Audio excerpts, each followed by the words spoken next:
My name is Belle Jarneski, and I'm the Executive Director of the Jewish Heritage Centre of Western Canada.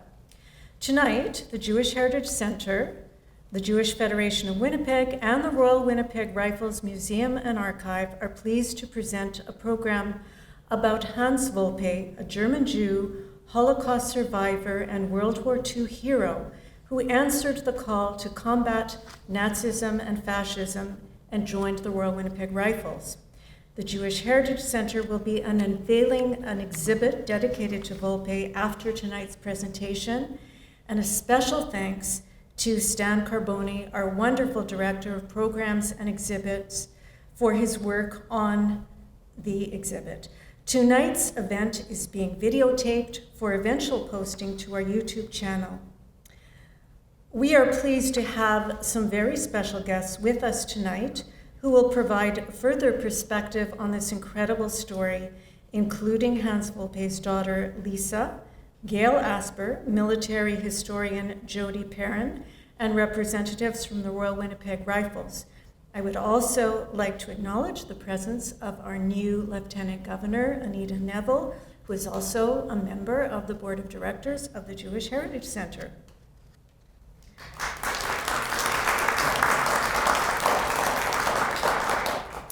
We thank the Jewish Federation of Winnipeg and the Royal Winnipeg Rifles Museum and Archive for their partnership in this program. And we are also pleased that the Rady JCC's Tarbut Festival of Jewish Culture has partnered with us on tonight's event. The Rady JCC would like to thank its Tarbut sponsors, the Asper Foundation, the Babs Asper Center for Cultural Arts, the Jewish Federation of Winnipeg, and the Jewish Foundation of Manitoba. I would like to acknowledge that the Asper Jewish Community Campus is located on the ancestral lands of the Anishinaabe, Cree, Oji-Cree, and Dene peoples. The Red River Valley is also the birthplace of the Métis on Treaty 1 territory. We recognize the historical fact emphasized by the Truth and Reconciliation Commission of Canada, the National Inquiry into Missing and Murdered Indigenous Women and Girls, and as acknowledged by the Government of Canada, that the Canadian government and various religious and secular organizations perpetuated a genocide against the Indigenous peoples, and that elements of that genocide continue to the present day. We affirm that our commitment to never forget must also include confronting attempts to destroy Indigenous culture and nationhood, and condemning attempts to deny that historical reality. Tonight, we remember the events of November 9th and 10th, 1938, the November pogrom, which is commonly known as Kristallnacht, the Night of Broken Glass. During the pogrom, 91 Jews were murdered. More than 1,400 synagogues across Germany and Austria were torched, and Jewish-owned shops and businesses were plundered and destroyed, and approximately 30,000 Jewish men were arrested and sent to concentration camps. Now just imagine, these synagogues, in many cases, were massive, beautiful, and important features of the urban landscape, and that they were destroyed in the space of 2 days without any protest or response from the non-Jewish population. And in addition, the Jews were forced to pay compensation for the damage that had been caused. Kristallnacht tested the response of civil society to the violent persecution of Jews. It was a test. It failed. The lack of response from civil society, which stood by without any protest, served as a green light to the Nazis to increase their violent persecution of the Jews. And today, anti-Semitic rhetoric and systemic racism continue to infect our civil society. The pandemic and online hate have exacerbated virulent anti-Semitic views, Holocaust distortion, and conspiracy theories. The annual commemoration of Kristallnacht is a reminder that the fraying of civil society must be taken seriously and actively opposed. In the words of UN Secretary General Antonio Guterres, Kristallnacht was not just the night of broken glass, it was also the night of broken lives and broken societies.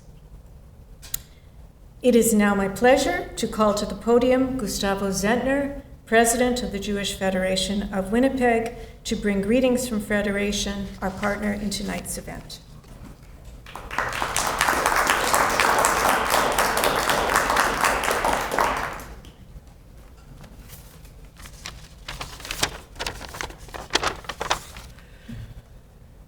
Good evening.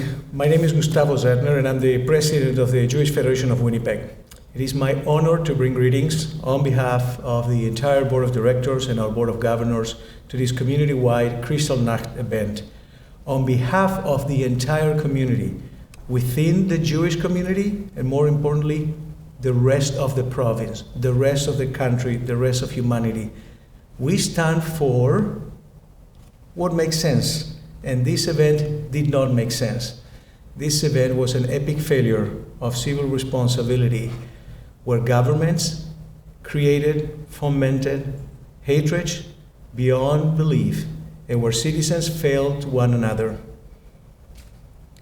The Night of Broken Glass, or Kristallnacht, reflects the devastation of anti-Semitism, hatred that can bring societies, countries, and humanity down. My first memory of Kristallnacht education was at the age of 8. It was in South America, it was in Spanish, and to be honest, educational material were not that flashy as they are today. My most memorable education portion and experience in my life was at the age of 18 in Hebrew in Israel, where the Holocaust scholar was not necessarily talking about Shoah or Kristallnacht. He was teaching us about the responsibility that the collective had let down.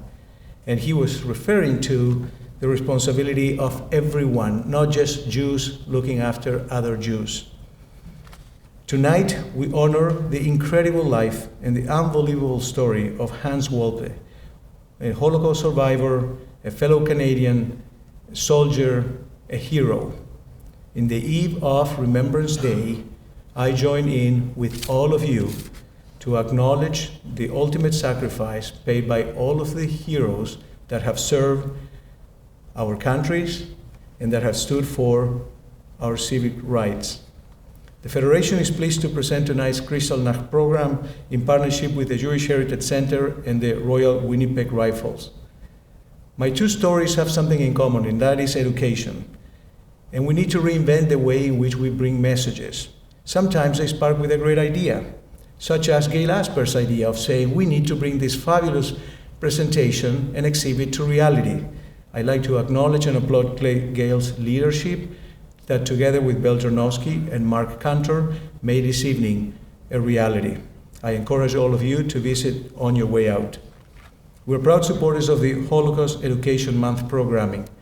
We're proud of joining in with many organizations throughout the community to ensure high-quality programming and education for all. I'd like to thank you for making time and joining us tonight, and I ask you to make sure that you play a part in bringing education to your communities, at home, at work, and everywhere you're able to speak up and join in carrying this message forward. Thank you and good evening.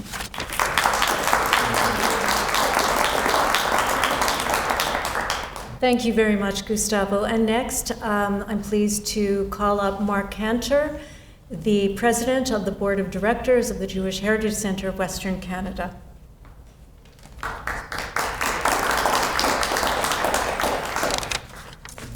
Gustavo, you're always a hard act to follow. Good evening. I am Mark Cantor, and on behalf of the Jewish Heritage Center of Western Canada, welcome to tonight's evening. The Jewish Heritage Center plays a pivotal role in preserving and promoting our Jewish heritage. If you were to look at our website, the JHC website, you will see the wording, preserving our past, ensuring our future. For me, these words reflect the true meaning of the mission of the Jewish Heritage Center of Western Canada. As part of this mission, the Jewish Heritage Center serves as an advocate for anti-racism and education on the Holocaust. Indeed, the Jewish Heritage Center has been or has become the principal purveyor of education on the Holocaust. The importance of remembering the Holocaust and the significance of events such as this evening's program has only intensified given the sad continuing loss of our survivors and the resurgence of anti-Semitism in the world today. Our vision is to forge a pathway to the future by sharing compelling stories such as you will hear this evening. I want to thank everyone who put this evening together. I want to thank, of course, the Jewish Federation and the Royal Winnipeg Rifles Museum and Archives, of course, Gail, Mrs. Wolpe. Thank you so much for being here tonight. Please enjoy the evening. Thank you.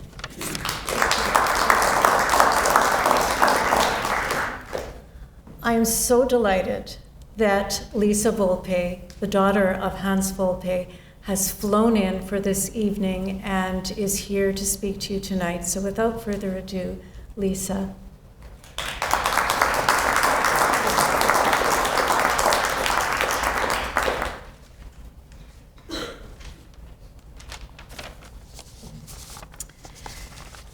Well, first of all, on behalf of our family, I would like to express our profound thanks to the Royal Winnipeg Rifles and the Canadian people who so generously gave friendship, hospitality, and help to our father in his time of extreme need. Your kindness has been exemplary and has profoundly touched all of us. We wanted to thank Ron Birch and Xanthi Zeri, Stephanie, who designed the exhibit, Belle, Stan, Gail Asper, and all of the volunteers who so lovingly created the beautiful memorial exhibit to my father. And we're deeply honored that the museum remembers and honors my father, Hans Max Joachim Wolpe, as a hero and as a brother. I didn't know my father during my lifetime. He shot himself when I was 4. War is a kind of madness, and peace doesn't come easily to a war hero. But about 15 years ago, as a Christmas present to my brother and sister, I bought my dad's family tree from the internet, and my father suddenly began to become much more real to me. So there we were, my brother and sister and I, sitting around a Christmas tree, staring at this curious document that said that my father's family were rabbis back to the 1600s. And then suddenly the telephone rang, and we heard the voice of a lovely older man weeping. And he asks us, "Are you the long-lost children of Hans Max Joachim Wolpe?" He said that he was the Rabbi Jerry Wolpe, who had known my father in their Harvard years. And he said, "You must come to the first Wolpe family reunion ever," which was to be held at the Holocaust Museum in Washington, D.C. And so we came from California to Washington, D.C. for this reunion, my sister, my brother, and I. There were over 300 Wolpes there from all over the world, from Germany, South Africa, Canada, Australia, the United States. I didn't know any of them, each one with the wind blowing through a hole in their hearts where the lost ones ought to be. At the museum, we visited a new wing honoring the town where my ancestors had schools and synagogues. 90% of the Jews in that town had been killed in a pogrom. There were piles of confiscated shoes and eyeglasses, a few photographs of the Jews in the ghetto on the wall. Our ancestors, their faces looked like ours. We all gathered in a large hotel ballroom, and an old man stood up in front of the whole gathering, and he shook his fist. And he said that he had been in Belgium 20 years earlier, and there he had seen an obelisk memorializing 2 people called B and L Wolpe, and he had vowed to find the children of those 2 murdered Jews before he died. And then he pointed at me and my brother and sister, and there they are, he shouted, "Never forget!" And as he came down off of the podium, he came to me, and he hissed into my ear, "You must write your father's story. You have to write your father's story." Well, I was too embarrassed to explain that I had been raised in a Catholic household by my anti-Semitic grandmother and knew almost nothing about my father. In fact, I felt angry and abandoned by him based on the things that my mother's family used to say. And so my brother and sister and I found ourselves strolling through the streets of Washington, D.C., walking up to the Lincoln Memorial, asking each other, I don't know, you want to be Jewish? We weren't so sure. We were already over 40, we'd missed a lot of training, and they were already trying to make us feel guilty for not visiting. I had to ask myself, am I anti-Semitic? What commitment was I willing to make to this new development? How am I going to live with my utter ignorance of how to be the Jewish child of rabbis back to the 1600s? And then I met my Uncle Jerry, the rabbi who had called us at Christmas. He was instantly the most loving, wise, and thoughtful man that I had ever known. Jerry told me that he had met my father during their Harvard days by chance. My dad was in French literature, Jerry in Renaissance art. They were getting their doctorates. Jerry said that in order to define his identity, my father would always bring a scrapbook with him that he had made. Every new person that he would meet, he would open it up and show it to them. The first thing in it was a Jewish star that he had made for himself and worn next to his skin during World War II. And the next thing were a number of letters from his colleagues at the Royal Winnipeg Rifles. And then there were newspaper articles about the heroic things he'd done during the war. He was almost obsessive about trying to prove that he had survived underground in France and in Belgium and in Germany. He wanted people to know all the amazing stories about the Royal Winnipeg Rifles were true. One of the headlines in the newspaper articles read, "Epic story of German Jew who fought the Nazis with Canadians." It said he went out alone, and knowing that morale in the town was held together by a few fanatical Nazis, he just shouted at the pillboxes to surrender. And it worked. 12 men came out of the first, 16 out of the second, 35 from the next. With this bag, he came back to the Canadians. They were flabbergasted, but from then on he was made. His captures totaled hundreds.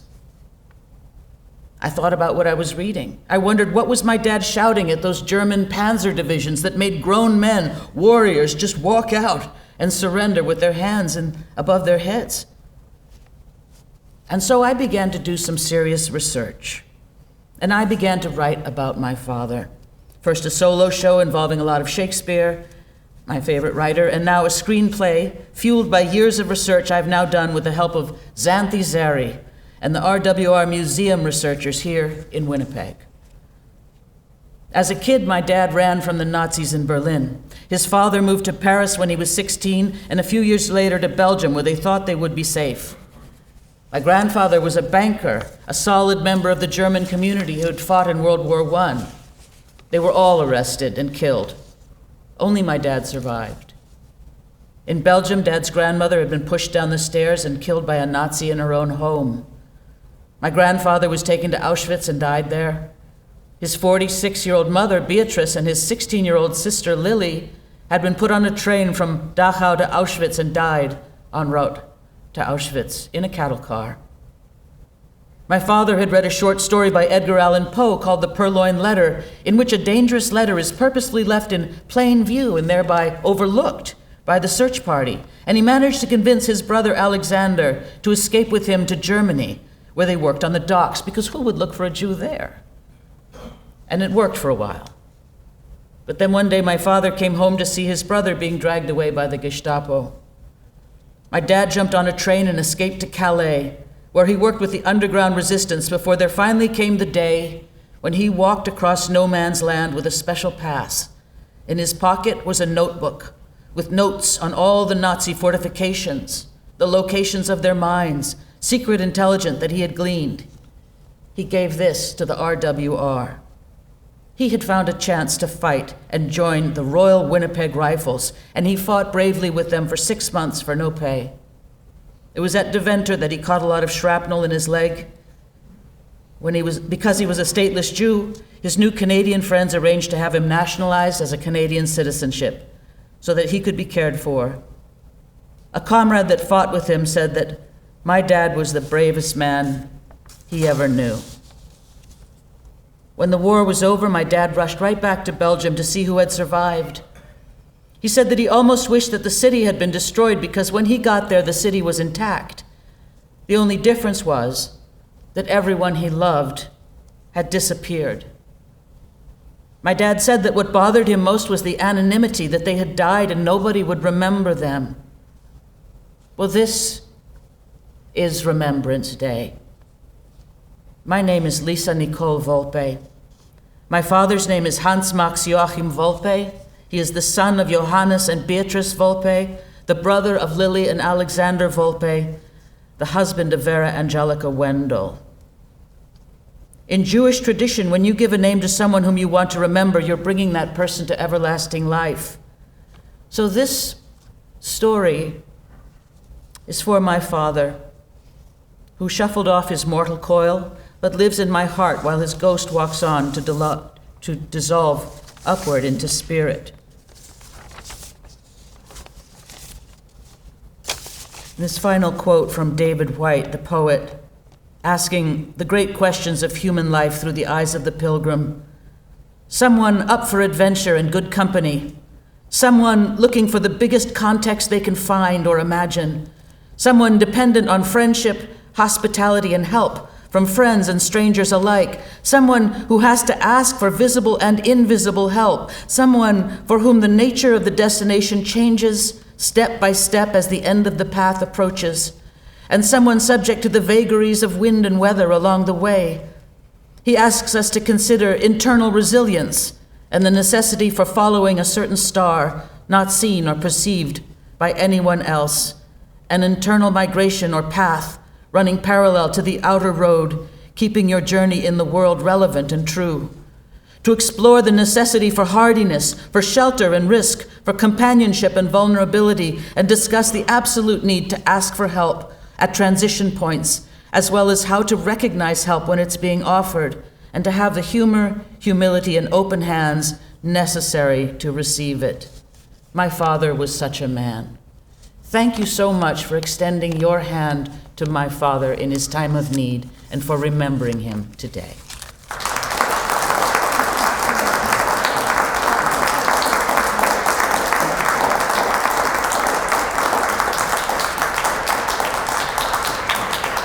Thank you so much, Lisa.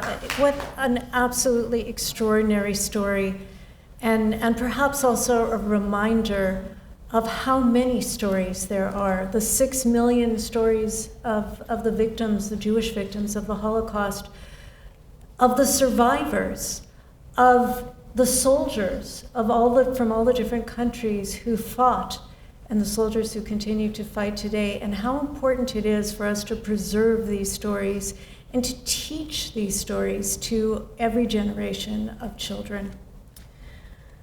It's now my pleasure to introduce Colonel Sean Fortin, commander of the 38 Canadian Brigade Group, and Lieutenant Colonel Dennis DeRoche of the Royal Winnipeg Rifles, to speak about the story of Hans Wolpe and the exhibit.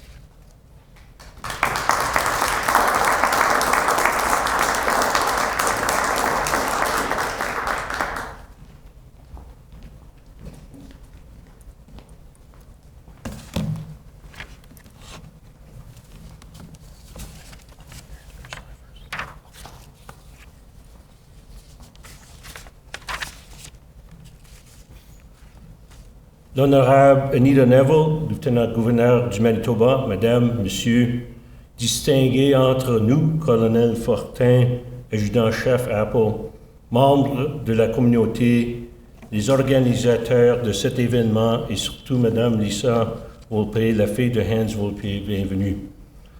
Her Honor Anita Neville, Lieutenant Governor of Manitoba, ladies, gentlemen, distinguished guests, Colonel Fortin, Chief Warrant Officer Apple, community members, organizers of this evening, and most notable acknowledgement to Lisa Wolpe here tonight for her father's exhibit unveiling. Welcome.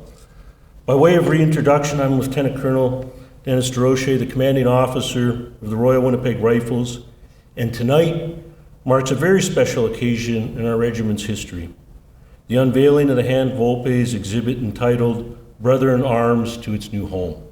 I cannot imagine a more appropriate place so all can read and learn of this remarkable man, his struggles, triumphs, and legacy.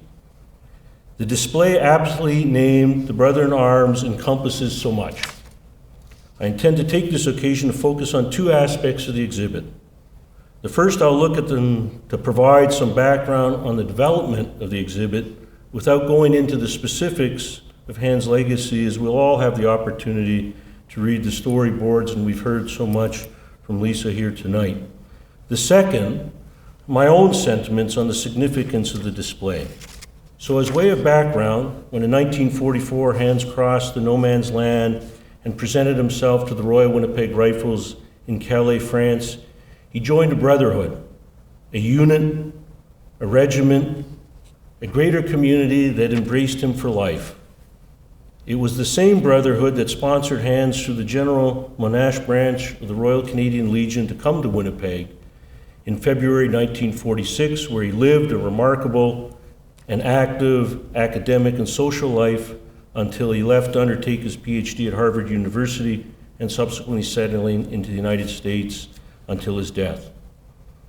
A survivor of the Holocaust, the Hans Wolpe story attracted our regiment's museum volunteers while accessioning artifacts way back in 2017. And during this process, a volunteer found snippets of the story.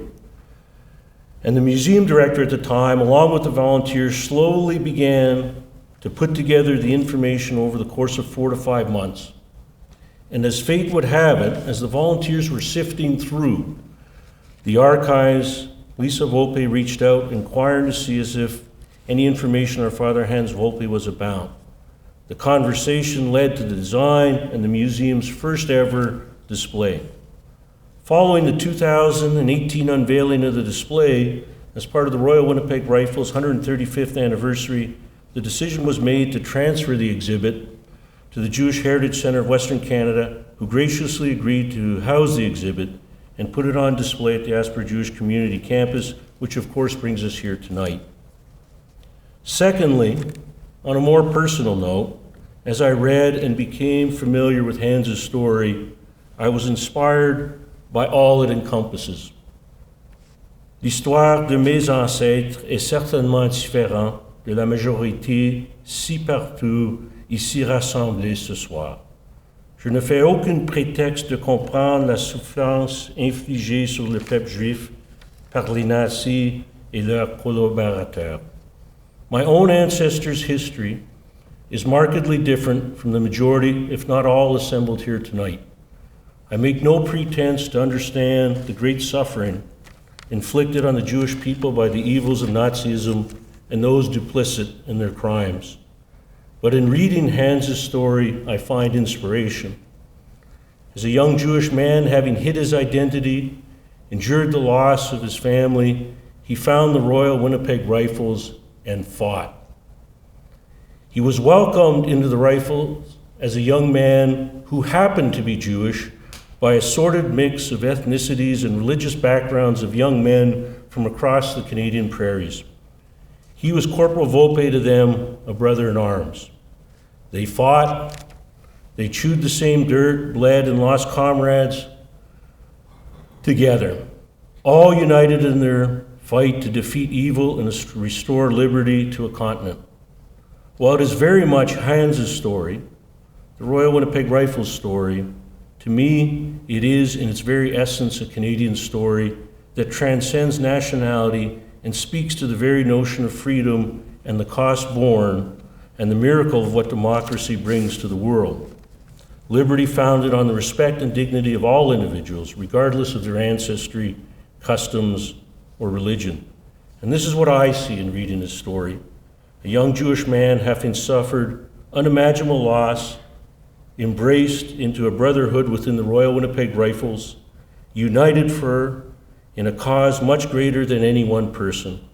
To all here and to all those to come, I am certain all will find inspiration through Hans' suffering, heroism, and triumphs.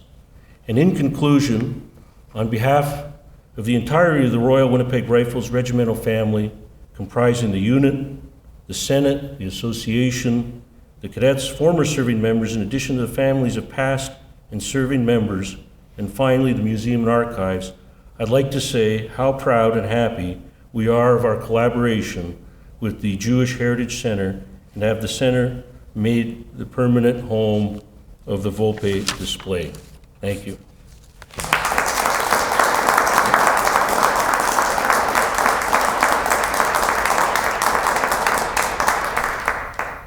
Well, good evening, ladies and gentlemen. Your Honor, Lisa Wolpe, Gail Asper, those from the committee, representatives here within the Jewish community, and otherwise our members of the Royal Winnipeg Rifles, our commanding officer here, of course, Lieutenant Colonel Dennis DeRoche, our future commanding officer here down at the front.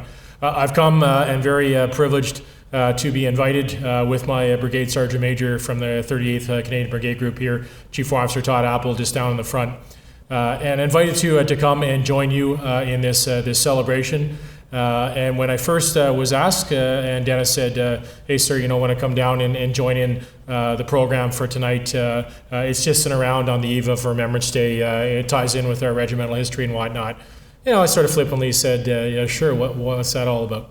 And wow. What a story. And if you didn't already know the story for the group that's in the room or those that are online, and as I've been hearing the story, I just, you know, it's unbelievable. And thank you very much, Lisa, for sharing those comments about your father and some of those experiences you had, and as you met and joined in with then other members of the Wolpe family that you say you didn't know.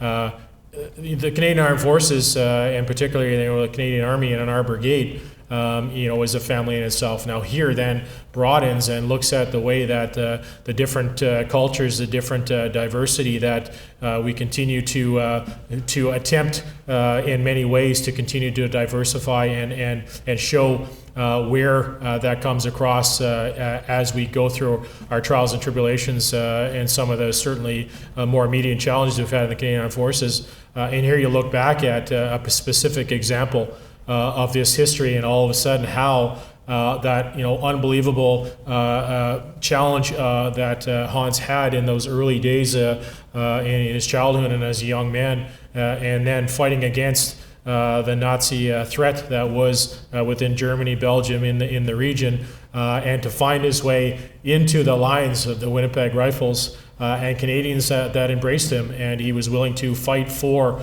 and with then Canada as allied partners, what they believed in, and against Nazi Germany and the Axis that also supported them. And wow, then what a story to continue, find his way back to Canada, continue through education and down into the States, and then broaden that out as a very educated man that started from a very challenging start. You know, very inspirational story, a very, very interesting story. So I'm very pleased that I could be invited tonight. Thanks very much, Dennis, and for those within here at the Heritage Center and involved with the committee, the research folks in the Winnipeg Rifles and otherwise. My privilege, and thanks very much for having me.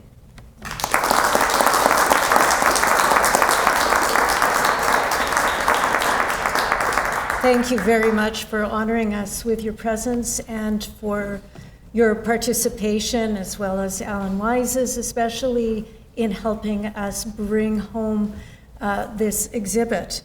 Our next speaker, Gail Asper, really doesn't need an introduction to this audience, I'm sure. Her reputation as an incredible philanthropist and as a champion of human rights is known across the globe. But what you may not have known is that Gail is also a member of the Royal Winnipeg Rifles Senate. So Gail, I turn over the podium to you.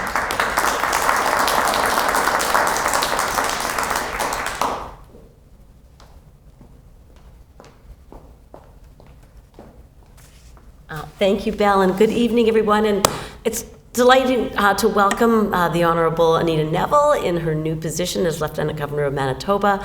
The first Jewish person to be a Lieutenant Governor, so bravo to Anita. And I am really honored to be here for this very special event and would like to thank Belle and everyone at the Jewish Heritage Center for making this effort to create a beautiful commemorative evening on the eve of Kristallnacht. I'm also delighted to welcome my colleagues from the Royal Winnipeg Rifles. I'm delighted to be a member of the Senate and of the Foundation. Always got some fundraising aspects to think about because there's always some good cause to support. And I'm delighted that the exhibit that we're about to unveil tonight is the hard work of the dedicated volunteers of the quite astonishing Royal Winnipeg Rifles Museum and Archives.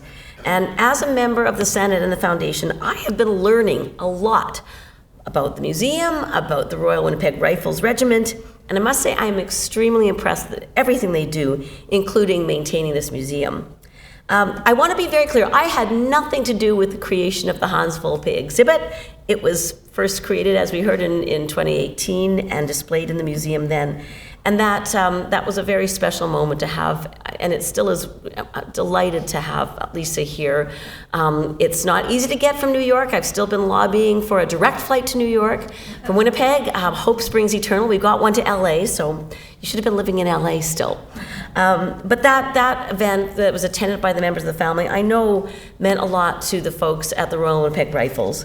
And it's just wonderful to have everybody back. And how lucky are we that the story of Hans Wolpe, which could have just languished in obscurity, was noticed by both the Royal Winnipeg Rifles Museum folks and Lisa Wolpe, and that we had two outrageously competent, an individual and an organization that were so well equipped to take this story and share it with the world and inspire the world. And Lisa, your comments and your storytelling, I feel, using the Yiddish word for destiny, it was besheret, that you were the one that was challenged to remember this story and to tell it so evocatively and brilliantly, so that in a way that we will not forget. Now, I saw this exhibit just a few months ago, and I found this story to be absolutely fascinating and in usual form shocked that I knew nothing about this story. And I think most people didn't. But as John Longhurst just wrote, I think in the Free Press either today or yesterday,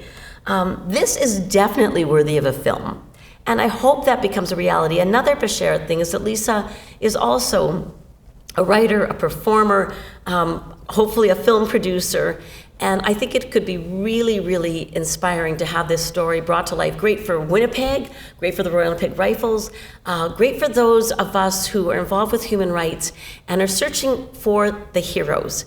We know about the devastation of the Holocaust, and we need to have more examples of the heroes, the intrepid nature, the brilliance, the comrades in arms working together, the creation of a family to take in this terribly psychologically wounded individual and strengthen him so that they could go on to defeat evil, to defeat the Nazis.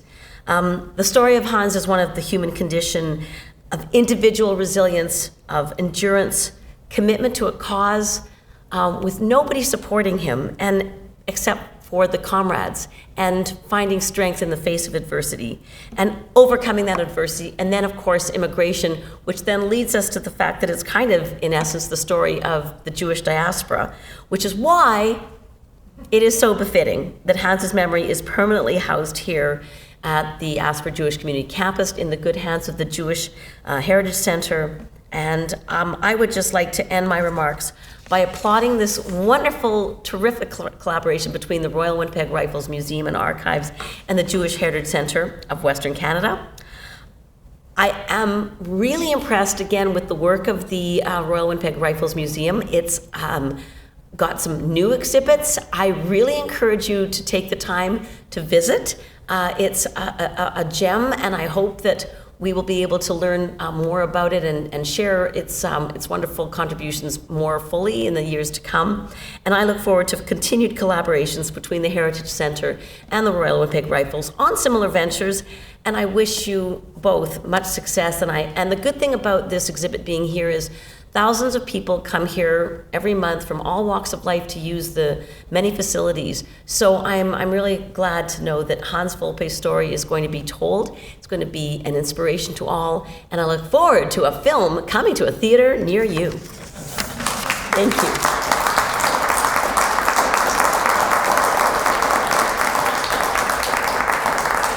Thank you so much, Gail. And I'm now tempted also to use another Yiddish word, because this was really a shidduch that Gail arranged. She connected the two organizations and suggested the idea. And I'm so thrilled that we will be able to have this exhibit with us, and that, as you say, that so many people will be able to see it.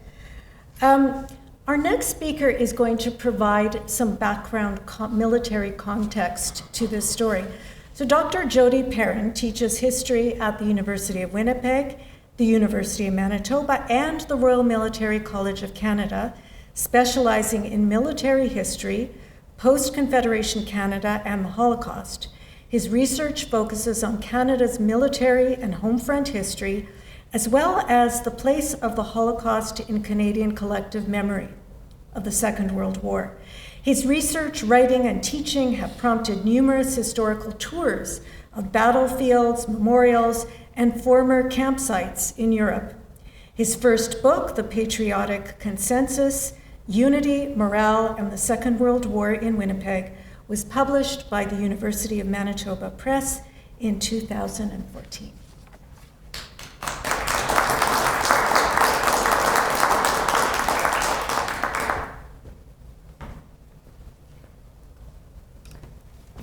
Thank you, Belle. If you can just bear with me for 1 second while I get the tech working. There we go. All right, sorry for the delay. Well, you know, I was asked to come and provide a little bit of context and background, sort of sketch out the framework for the story, and, you know, to try to whip through the background to Canadian combat overseas in the Second World War in 20 minutes is, you know, really beyond me. So what I'm going to try to do is I'm going to try to whip through, you know, some of the highlights of a story that, you know, many of you already know quite well, and sort of tie off towards the end with a few, you know, personal remarks to try to make a little bit more meaning out of some of this. I want to start, though, by pointing out that, you know, I've been thinking about Canada's military history, and specifically the Second World War, for a very long time. I've been conscious of the importance of Remembrance Day since I was about 5 or 6 years old, because I lost a grandfather in Normandy. And so Remembrance Day has always been important to me. But now we're here on the eve of, or at least the anniversary of Kristallnacht, and it occurred to me that these are not events that I've really remembered together very often. Usually it's sort of one and then the other, and almost never the twain shall meet, except that in my teaching they do, because I've been teaching the Holocaust at U of W since 2009. And so increasingly I've thought, you know, about how these things go together. And, you know, it's a relatively recent development, I think, that we've come to realize that you cannot separate remembrance of the Holocaust from remembrance of the war, you know, much in the same way as, you know, in the United States, you can't talk about the Civil War anymore without talking about slavery. As far as the Holocaust's place in Canada's remembrance of our military history goes, it's a similar kind of story. So anyway, what I want to do here is, you know, start with a little bit on, you know, why we were fighting and, you know, what shape that took. And then towards the end, as I said, I'll try to make some connections. So, you know, of course, the war for Canada was, you know, basically because Britain was in it, right? And Britain didn't go to war to, you know, protect the Jews. Britain went to war to, you know, answer this challenge to the, you know, the international order that Nazi Germany represented. And, you know, for Hitler and for the Nazis, their goals, you know, in the 30s were, we can sort of sum it up in a couple of bullet points here. They wanted to overturn the settlement of the First World War, take back what they had lost. That was going to mean expansion, taking the territories and the resources of their neighbors in a quest for autarky, or an effort to make their economy blockade-proof, because it was really the blockade in the First World War that pushed them to the point of having to surrender when they didn't necessarily want to. It all amounted in sort of a big picture kind of way into a quest for Lebensraum, or living space, taking their neighbors' territory, as I suggested, and in order to keep it, they were going to have to fight a war of annihilation. Now, the 1930s, we can maybe be forgiven if they kind of look sometimes like an unbroken path towards warfare. It wasn't really. I mean, the decade was much more complicated than that, but the highlights or the lowlights, they do tend to stand out. Of course, Hitler became Chancellor in 1933, left the League of Nations shortly thereafter. German rearmament and conscription in defiance of the terms of the Treaty of Versailles began in 1935, at least began openly in 1935. The Rhineland was reoccupied in 1936, again in defiance of the treaty. In 1938, the Anschluss with Austria, the Evian Conference, the Munich Conference, and of course Kristallnacht. And up until that moment, people in Canada were still not ready to fight over these defiances of the treaty that had been signed in 1919. It wasn't really until the spring of 1939 when Hitler tore up the Munich Agreement and went into the rest of Czechoslovakia and seized that territory that the rest of us kind of woke up and went, okay, it's going to come to a fight. And if you look at the newspapers in the summer of 1939, it was evident that people knew that a fight was coming, and it was just a matter of when. The when came much closer in August of 1939 when Hitler and Stalin signed or at least their foreign ministers did, signed the non-aggression treaty between those two countries, which opened the door for the invasion of Poland and started the war. Now, Canada's interwar defense policy was not one that would have prepared us for another world war. The numbers show that the militia stagnated and in fact shrank from the size that it had been on the eve of the First World War. On the eve of the Second World War, it was even smaller. There had been no exercises for most of the decade of the 30s, which meant that when the Army did get called on to go and fight, they had to do it without having really practiced with their instruments. Now, the Navy and the Air Force had both been, basically, either almost abolished or basically whittled right down to nothing before being built back up again in the late 30s as we came closer to war. And so when rearmament began after 1936 in Canada, it focused on the Navy, it focused on the Air Force, and it kind of left the Army out to dry because Mackenzie King and the government did not want another scenario like in the First World War when we were going to send tens, if not hundreds of thousands of soldiers over to go and die in the mud in France and Flanders. So the Army was kind of neglected, and what it meant in practical terms was that when enlistments did begin and we started to build a force to send over, they didn't have the most modern equipment to practice on. And this photo was taken at Camp Borden in the summer of 1940. It's meaningful to me because my grandfather wound up going to Borden, and he was in the Armored Corps. I don't know if he trained on First World War surplus French Renault tanks that we got from the Americans or not, but there's a good chance that he may have. But that's what we had. That's what we had when we started. I want to shift the story for a second to Winnipeg and just talk about this community on the outbreak of war.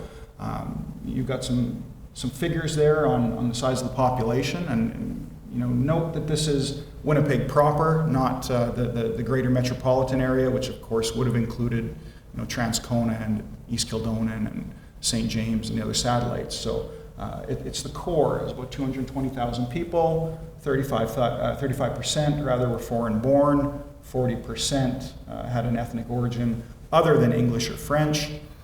There were large ethnic groups, sizable Ukrainian and Jewish and Ukrainian Ukrainian, Jewish, German, Polish, and Scandinavian populations, all kind of created this, if I can use the word mosaic, I don't know, but it's a conglomeration of different ethnicities, and it created for some interesting points of division within the city, which I'd be happy to talk about with you after the fact if anyone has any questions.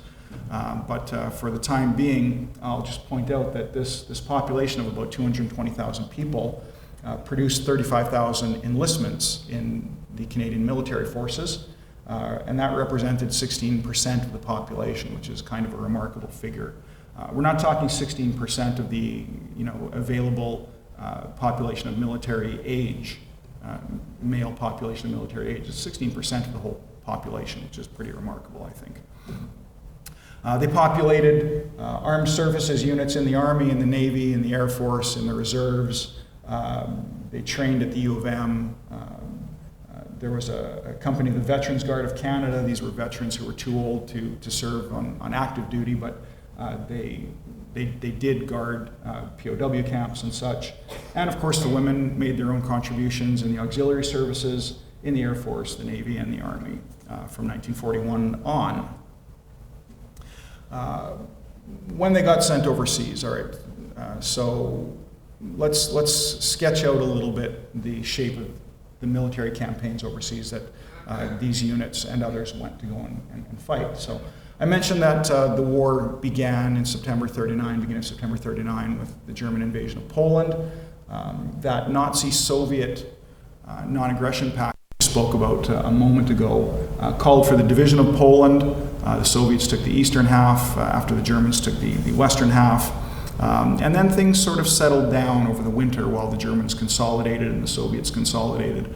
And then in the spring of 1940, the Germans turned their attention west, of course, and within a number of, a few short weeks, had basically taken the rest of Western Europe. Started in Denmark and Norway, the Low Countries, Belgium, Netherlands, Luxembourg, France. By June, it was done. The Battle of the Atlantic got underway in the meantime, and this was the longest running and arguably, maybe not that arguably, the most important battle of the war, because had it been lost, the Allies would have lost the ability to transport the troops and supplies overseas that were going to be necessary if the Nazi regime was to be defeated. So continuing to fight was dependent upon preserving the sea lanes, and that duty largely fell to the Navy, and there was a very sizable, very significant commitment made by the Canadian Navy in ships like this one, HMCS Dunvegan, the little corvettes that did so much of the work in escorting convoys across the Atlantic. In June of 1941, Hitler made what is arguably the fatal mistake, invading the Soviet Union. Everything seemed to go well for the first month or so, and then its progress stopped, and the long effort to push them back began. The turning point was reached at Stalingrad in the winter of 43. But it still took 2 years to get to the gates of Berlin, and that just sort of suggests to us how difficult the fight was. We can say how good the German army was in defense. It wasn't easy. In the West, the fighting, of course, continued. As far as the Canadians were concerned, there were, what we might call a number of sideshows. Dieppe in August 42. There was North Africa in the fall of 42, Sicily in the summer of 43, and then the Italian campaign from 43 to 45. I say sideshows because the main effort was always going to be made in continental Europe, that is northwestern Europe. While those sideshows played out, the Air Force was active. The Americans, the British, the Canadians, other Commonwealth forces bombing Germany by night and by day. But the moment that everyone was waiting for arrived, June 6th, 44. The Normandy invasion, which and we see images like this quite often. These are sort of the iconic images of the Normandy invasion, the landings on the beaches on D-Day. But there was, of course, a lot more to it than just that. And some of these other images that I've got here show other sides of the combat experience. Chaos, destruction, fear. It was dirty, it was uncomfortable, it was exhausting. The Canadian Army, had some of the dirtiest and most exhausting and least supported jobs, of any of the Allies on the new Western Front. They went into combat in Normandy undergunned with tanks like the Sherman, which of course confronted bigger, more powerful, more heavily armored German tanks, Panther, Tiger, fearsome anti-tank weapons like the 88 millimeter anti-aircraft gun converted into ground roll. On our sector of the front in Normandy, which was centered about the city of Caen, which was, really the hub for the Normandy area, and a vital one, and one that the Germans recognized that they would absolutely have to hold on to at all cost if they were not to be pushed out of northern France. And so the Germans concentrated their toughest defenses in that sector. And so that's why it's a little bit galling, to read some of the older historiography when, people would complain about the Canadians, not getting on faster, not making, better progress, not being more effective. If we counted, we could count, 6 or 8 or 9 different Panzer divisions all opposite our own front, and we had to go through them. And we did. And it wasn't fast, but it happened. And in fact, it happened in such a way that the Allies managed to win the Battle of Normandy in 76 days as opposed to the 90 that Montgomery had forecast before the campaign began.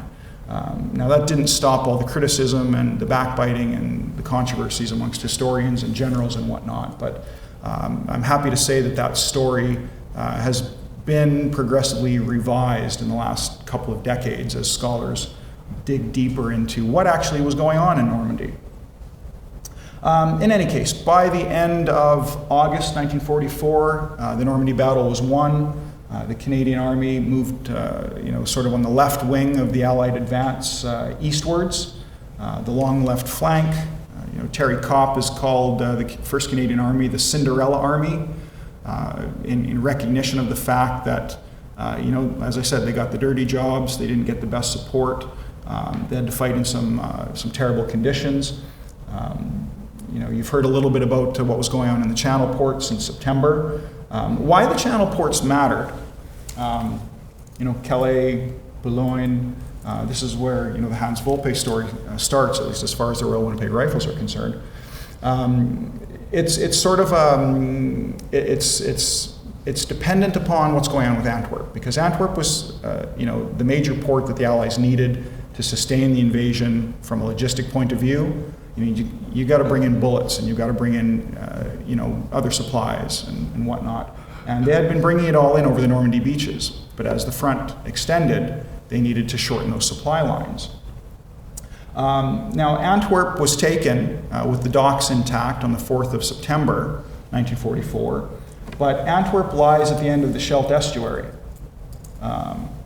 right there. And of course, the Germans had fortified the estuary, so the port couldn't be used until we cleared it. But there was some confusion amongst the Allied command about whether they would clear up Antwerp or do something else. And Montgomery sort of made, I think, maybe a bit of a mistake by sending the Canadians into the Channel ports and Boulogne and Calais and whatnot. But that's what they were doing late September 44, when the Royal Winnipeg Rifles met up with Hans Wolpe. In any case, the ports were taken. The battle moved on. The Canadians cleared the Breskins Pocket. They cleared the Scheldt. They settled down across the Rhine River for the winter, and then cleared the banks in preparation for the parachute drops over the Rhine in the spring. That done, they turned their attention to liberating the Netherlands, which is where the Canadians wound up their war. The war's effect on Canada well, I mean, there's a bunch of effects here, and they're all very profound, and that's, you know, why I think it's so important to study this history, is because these events transformed our country. We had a population of 11 million, and we put 1 in 10 of those people into uniform. The war erased unemployment for men and for women, and it put women into employment in large numbers. The war caused large-scale rural to urban migration. The war turned Canada into an industrial power. Growth of trade turned Canada into a creditor nation instead of a borrower. The war gave us big government on a scale never seen before. It's familiar to us now, but it wasn't to them then. The war saw Canada emerge as a middle power on the international scene, and the war saw Canada begin to sort of accelerate a shift from the British orbit into the American orbit. So very profound impacts. But I want to sort of move towards winding up here by talking about the more human impacts, the more personal impacts.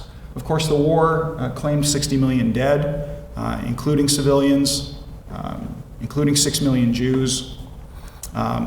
For Canada, as I said, 11 million was the population, 10% went into the forces, and there you've got the butcher's bill, 42,000 killed, divided amongst the Army, the Air Force, and the Navy.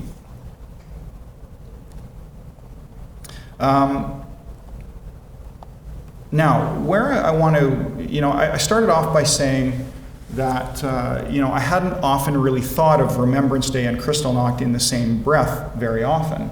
But where I want to, kind of link these together, and I want to mention, sort of tie this to Lisa's story. When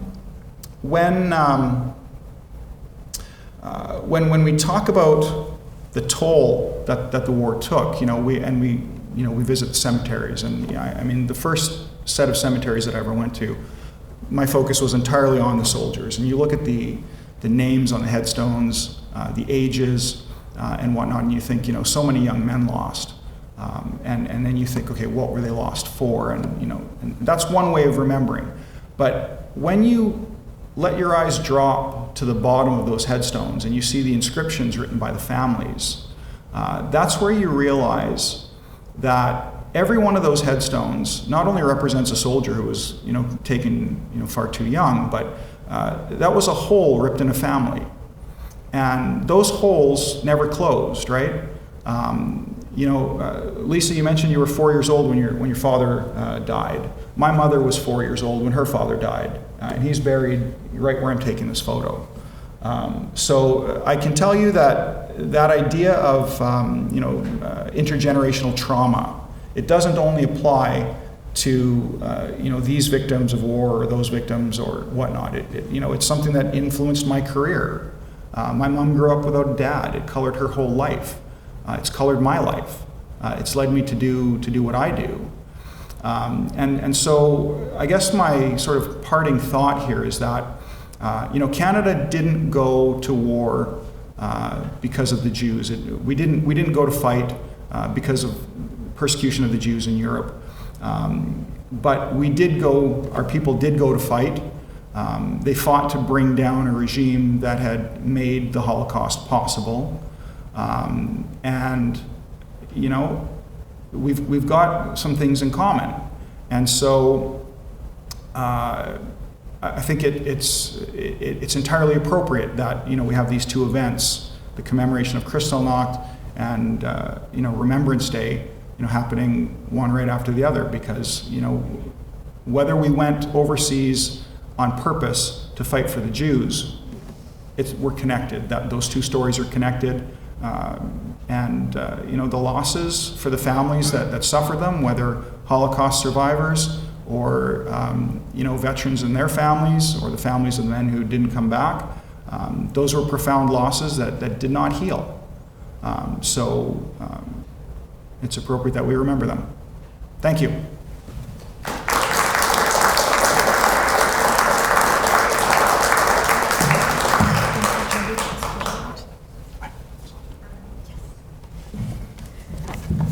Thank you so much, Jody, for really illuminating even further this tragic chapter in human history and bringing these two sides of the story of Hans Wolpe also together for us, and helping us realize even more, I think, the sacrifices that were made by people like Hans Wolpe and so many other young men in the Canadian Army and young women as well. And really the sadness, that I'm left with, that when I was a child, the World War II wasn't that far away from my time. And now as we get further and further away, we've had more wars and more genocides, and I wonder what the world has really learned, and I hope that things change. I'm going to go a little bit off script here. We were going to do a question and answer here in the room, but I think that I'm going to invite you, because you may have questions for the various speakers that we had tonight, to perhaps casually interact with them over coffee and pastry in a moment. So for now, on behalf of the Jewish Heritage Center, I'd like to thank the Jewish Federation of Winnipeg, the Royal Winnipeg Rifles, and museums for their partnership in this event, all of our wonderful speakers tonight. We at the Jewish Heritage Center also note the ongoing support of the Azrieli Foundation, the Jewish Foundation of Manitoba, and the Asper Foundation, who help us ensure that Holocaust education reaches thousands of students and educators each year with our programming. We invite you to view the exhibit in our hallway museum just around the corner, and continue into the adult lounge, which is just across the hallway and down the hall. And I want to thank all of you for coming out on the first wintry night in Winnipeg to join us. And we also hope that you will join us next week on Tuesday, right here at 7 p.m., for the screening of Truth Against Distortions, Survivors Speak Out Against Genocide, which was a wonderful film created by the students of Westwood Collegiate, the Westwood Historical Society at Westwood Collegiate, and their teacher, Kelly Hebert. And also on November 23rd, when the Jewish Federation of Winnipeg will unveil their Faces of Hope exhibit. And I'd also, a little bit further along, like to invite you to what we think will be the official reopening of our Holocaust Education Center toward the end of January. We have been completely renovating the museum with a new narrative, with new displays, and thanks to our generous funders, we have introduced technology. We'll be bringing in an interactive table so that we can show you some of the extraordinary treasures that have been entrusted to us and that are in our collection. And a reminder, finally, that this building closes at 9 p.m. tonight. So unless you want to spend a night in the museum, please ensure that you're out by then. And thank you so much again to all of you for joining us and for all of you wonderful participants in our event tonight. Thank you.